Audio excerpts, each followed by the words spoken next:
শেখেরকোট দ্বাদশ শ্রেণী বিদ্যালয়ের বার্ষিক ক্রীড়া প্রতিযোগিতা এবং স্বামী বিবেকানন্দের ১৬৩তম জন্মজয়ন্তী উপলক্ষে এক মনোজ্ঞ অনুষ্ঠানের আয়োজন করা হয়। অনুষ্ঠানে উপস্থিত ছিলেন বিধায়িকা অন্তরা সরকার দেব এবং বিদ্যালয়ের প্রধান শিক্ষক সন্তোষ কুমার রায় চৌধুরী সহ অন্যান্য শিক্ষক শিক্ষিকা ও অভিভাবক অভিভাবিকারা উপস্থিত ছিলেন। এদিন বিদ্যালয়ের বার্ষিক প্রতিযোগিতায় ছাত্রছাত্রীরা ব্যাপক সংখ্যায় অংশগ্রহণ করে। বিভিন্ন প্রতিযোগিতামূলক অনুষ্ঠানে বিজয়ী প্রথম, দ্বিতীয় এবং তৃতীয় স্থান অধিকারীদের হাতে পুরস্কার তুলে দেন অতিথিরা। এদিন বার্ষিক ক্রীড়া প্রতিযোগিতা অনুষ্ঠানকে কেন্দ্র করে ছাত্রছাত্রীদের মধ্যে ব্যাপক উৎসাহ উদ্দীপনা পরিলক্ষিত হয়।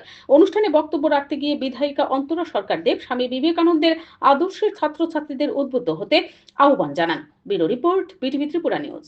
বীর সন্ন্যাসী, হিন্দু জাগরণের একজন সর্বশ্রেষ্ঠ পুরোধর এবং যুব সমাজের একটা রাস্তা দেখার একটা বিরাট পথ প্রদর্শক স্বামী বিবেকানন্দ, যার জন্মদিনটি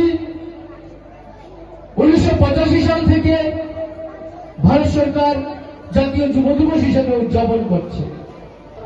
যে মানবিক দৃষ্টি, সমাজ সেবা